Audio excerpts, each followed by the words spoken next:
There's a small hole in the rock face. He reaches inside for a grip, but a bird suddenly bursts out, startling him and causing him to fall. He becomes entangled in his safety rope. Despite his efforts to swing back to the rock and the attempts of Becky and Hunter to help him, the rope snaps and Dan plummets to his death.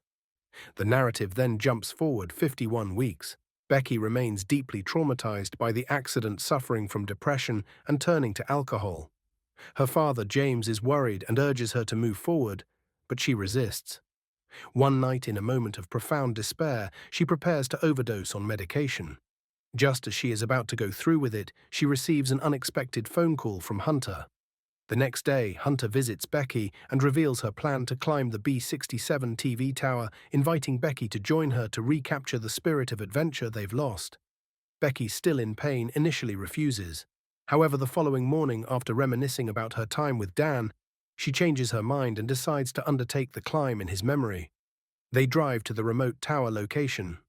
During the trip, Becky scrolls through old photos on Hunter's phone and notices a picture featuring a man's hand on Hunter's shoulder. When Becky asks about it, Hunter evades the question. Becky also ignores a phone call from her father. They stop at a motel for the night. Over dinner, Becky learns that Hunter is now a successful travel vlogger. They see the TV tower, which they identify as the fourth tallest structure in the United States. The next morning, as they continue their drive, Hunter films a vlog about the 2,000-foot tower and nearly crashes their car into a truck while distracted by filming. They arrive at the tower's fenced-off perimeter, which is marked with danger signs. Undeterred, they abandon their car and hike through the deserted landscape, where they see vultures feeding on animal carcasses, a moment Hunter documents for her social media, where it quickly gets many likes. At the base of the massive rusted tower, Becky is gripped by fear and wants to quit, but Hunter convinces her to face it. They connect their ropes and begin ascending the shaky internal ladder. The structure is in terrible disrepair, with loose nuts and bolts. A metal rod breaks under Becky's weight, terrifying her, but she perseveres. They pause at the halfway point, marveling at the toy-like appearance of the city below, before continuing their climb. After ascending 1,800 feet inside, they must now climb the final 200 feet on an external ladder.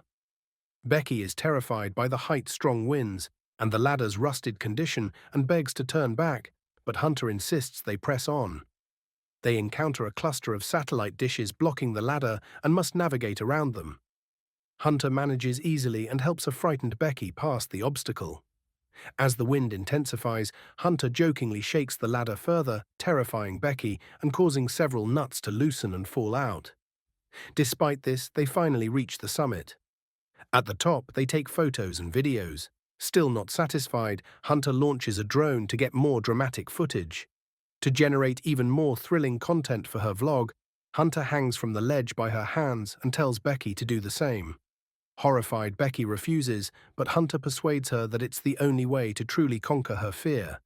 Becky reluctantly takes Hunter's hand and dangles from the ledge while Hunter takes selfies. Hunter pulls Becky up just before her grip fails. In this emotional moment, Becky scatters Dan's ashes and says a final goodbye. They begin their descent, with Becky going first. Almost immediately, a large section of the rusted ladder collapses and Becky falls. Hunter manages to grab the rope and pull her back to safety.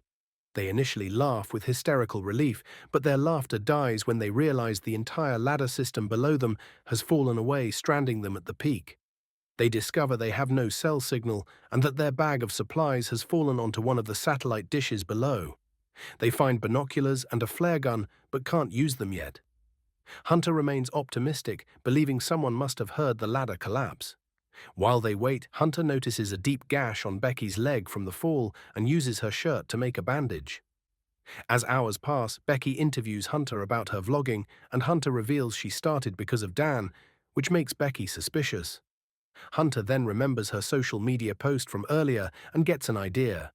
She types a help message, ties her phone to a rope and lowers it as far as she can, hoping it will catch a signal and auto-post. The plan fails. Believing a signal exists closer to the ground, they decide to throw the phone down. Hunter pads her phone inside her shoe with her socks and push-up bra for protection, and they hurl it toward the base.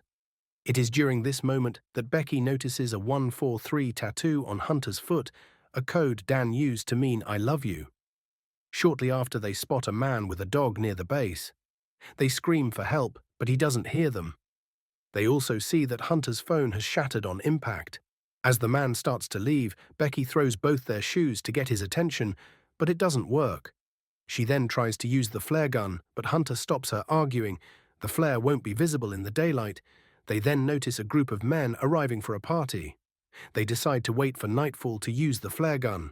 When it's dark, Becky fires the flare. The men see it and also see the girls waving. The girls are overjoyed as the men approach their car, but their hope turns to despair when the men simply steal the vehicle and drive away. Devastated, Becky confronts Hunter about the tattoo. Hunter confesses that she had a 6-month affair with Dan. She apologizes, explaining she was drawn to him because he listened to her and she loved him, but loved Becky more, which is why she ended the affair. Becky is heartbroken by this betrayal from her best friend and partner. The next morning, Becky's phone alarm signals that 24 hours have passed since they threw Hunter's phone. Dehydrated and desperate, Hunter decides to climb down to retrieve the supply bag from the dish. She ties a rope to the tower and herself and rappels down, but the rope is too short. In a risky move, she unhooks her harness, hangs from the rope with one hand, and swings herself onto the disc. She retrieves the bag, drinks, some water, hooks the bag to the rope, and begins her ascent while Becky pulls. Just as Hunter is almost at the top, her grip slips and she falls. Becky is horrified, but looks down to see Hunter still clinging to the bag. With Hunter's hand now injured, Becky uses all her strength to haul her up. Next, they try to send the drone with a help note to the motel. However, the drone's battery is too low and it fails to travel the necessary distance, forcing them to recall it. That night, Becky has a nightmare of vultures eating Hunter's body and wakes up terrified. The next morning, Becky has a new idea. She can charge the drone using the tower's power lights. She climbs the antenna pole, but the charger is loose, so she has to hold it in place for the entire charging cycle. She endures the scorching heat and aggressive vultures, but accidentally knocks the supply bag off the tower during the ordeal. Once the drone is charged, she climbs down and launches it toward the motel. Their hope is crushed when a truck on the highway collides with and destroys the drone. Later, a storm moves in, making their situation even more perilous. Exhausted, Becky wants to sleep, but Hunter warns her the vultures will attack if she does. Becky then asks for Hunter's shoe to try throwing her phone down again, but Hunter says she can't because her shoe is down on the disc.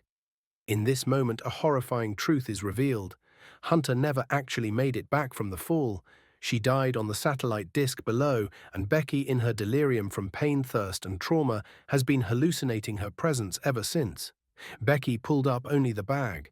Alone, Becky survives the storm and records a tearful video message for her father. The next day, a vulture attacks her wounded leg. In a brutal fight for survival, Becky kills the vulture and eats its raw flesh to regain strength. Fortified by the meal, she ties herself with a rope, jumps down to the disc, where Hunter's body lies, and takes Hunter's shoe. She sends a final text message to her father, places the phone inside the shoe, and stuffs it into Hunter's jacket before pushing the body off the tower. That night, James receives the message and rushes to the scene with emergency services. He arrives and sees a body bag being loaded into a coroner's van, believing it to be Becky, and breaks down. He is then overwhelmed with relief to find his daughter alive and being treated by paramedics. The film ends with their emotional reunion. Thank you for watching.